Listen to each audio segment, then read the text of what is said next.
Bonjour à toutes et à tous, je suis très heureux de vous retrouver pour cette nouvelle vidéo hebdomadaire sur l'actualité des marchés.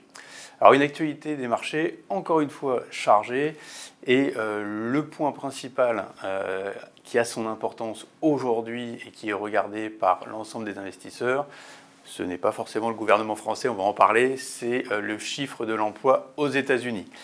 Alors les chiffres de l'emploi, on a eu tout d'abord un chiffre qui est sorti vendredi avec les non-farm payroll, donc les emplois non agricoles, qui est sorti à 22 000 créations d'emplois sur le mois d'août, un chiffre en dessous des attentes qui montre qu'on a bien cette décélération sur le marché de l'emploi qui pourrait nécessiter donc des baisses de taux de la part de la Réserve fédérale américaine.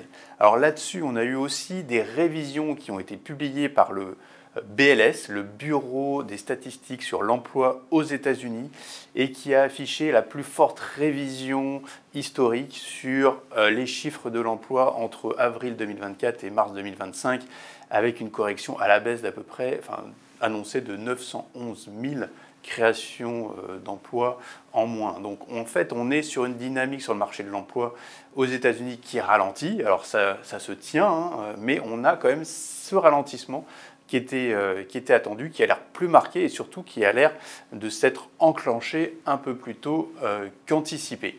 Donc qu'est-ce que ça veut dire pour la Réserve fédérale américaine? Ça veut dire que les baisses de taux qui sont anticipées devraient se réaliser. Donc on a une réunion qui va avoir lieu ce mois-ci.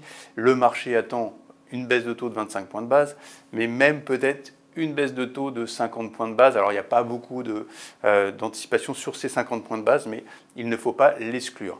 On a aussi donc encore peut-être 6 baisses au total à venir d'ici la fin de l'année 2026. Alors chez Ophi Invest Asset Management, on estime que c'est peut-être un petit peu beaucoup aujourd'hui en termes d'anticipation dans le marché. Alors peut-être qu'on les aura, mais qu'en tout cas, le marché est peut-être allé un peu vite, un peu loin sur ces baisses de taux. Donc il faudra qu'on suive ça de très près.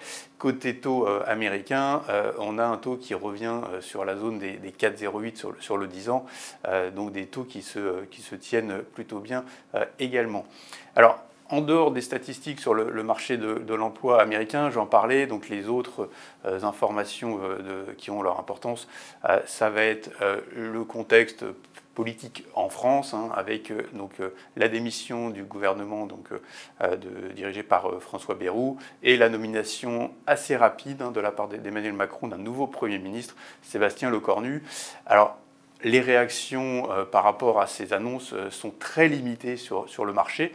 On n'a quasiment pas d'évolution. Alors si on regarde d'un côté taux sur les spreads, sur les marges de taux entre l'Allemagne et la France, on est à peu près à 82 points de base d'écart entre les taux 10 ans.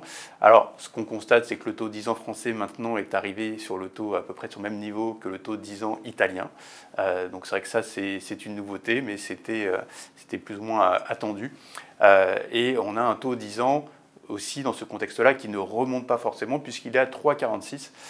Donc on a plutôt un phénomène de légère baisse de taux sur la semaine avec notamment un 10 ans allemand qui lui baisse également d'une dizaine de points de base sur la semaine et qui arrive aux alentours de 2,67. Donc on va suivre bien évidemment les évolutions politiques en France, mais très peu d'impact, je le disais, sur la partie taux, très peu d'impact également sur les marchés actions, sur le CAC 40. Les valeurs ne réagissent pas forcément beaucoup à ces annonces. Si on revient sur le côté américain, simplement pour signaler qu'on a eu un retour de la Cour de justice américaine pour indiquer que Lisa Cook, qui est membre du Conseil de la Réserve fédérale américaine, ne peut pas être destituée par Donald Trump. Je rappelle que Donald Trump lui avait envoyé un courrier lui indiquant qu'elle devait démissionner. Aujourd'hui, elle peut rester en poste, c'est confirmé d'un point de vue légal, donc elle pourra assister à la réunion de la Fed du mois de septembre. Je rappelle qu'il y a 7 gouverneurs au niveau de la Réserve fédérale américaine, que sur les 7, il y en a a priori 3 qui sont des proches de Donald Trump et que si un quatrième était nommé par Donald Trump, il y aurait, on va dire, une majorité qui serait des proches de Donald Trump et qui pourrait aller dans son sens en termes de politique monétaire. Je rappelle également que Donald Trump souhaite qu'il y ait au moins 3% de baisse de taux. On est à 4,5%. Là, aujourd'hui, le marché nous indique qu'on va arriver vers les 3%, donc il souhaiterait encore plus de baisse de taux qu'est-ce qui est anticipé dans le marché. Alors, pour l'instant, donc on reste sur ces prévisions-là. Donald Trump, également sur le front de l'international, a demandé aux Européens de taxer à 100% les biens chinois et les biens indiens, toujours dans une optique de régler le conflit entre la Russie et l'Ukraine, afin justement d'entretenir cette pression sur la Russie. Je rappelle également que Donald Trump avait demandé à Vladimir Poutine de rencontrer son homologue ukrainien, ce qu'il n'a pas fait. Donc aujourd'hui, un peu plus de pression à remettre sur la Russie. Voilà pour les différents points qui animent le marché.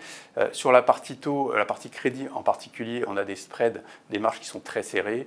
On a un marché qui se tient très bien, encore des performances positives sur la semaine. Alors on estime que les spreads aujourd'hui sont peut-être trop serrés, donc il faut être prudent sur cette partie-là. Et sur les marchés actions, on a encore une belle performance cette semaine, avec entre 1 et 2% de performance sur la plupart des marchés actions. Donc également un petit peu de prudence à avoir.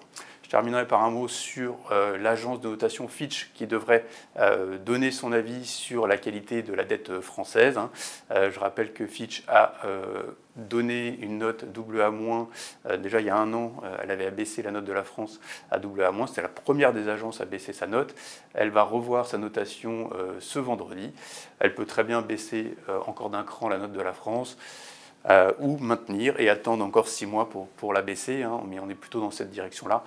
Maintenant, on peut penser qu'il y aura peu d'impact, même s'il y a une baisse de la notation de la France par Fitch. Donc on va suivre tout ça, et en termes d'allocation, encore une fois, un mot de prudence. On le voit également, l'or qui atteint des nouveaux plus hauts, donc c'est assez caractéristique d'une certaine incertitude sur les prévisions de croissance et sur une défiance, notamment sur le dollar en particulier. Voilà, je vais m'arrêter là. Je vous souhaite à toutes et à tous une très bonne semaine et je vous dis à bientôt. Au revoir.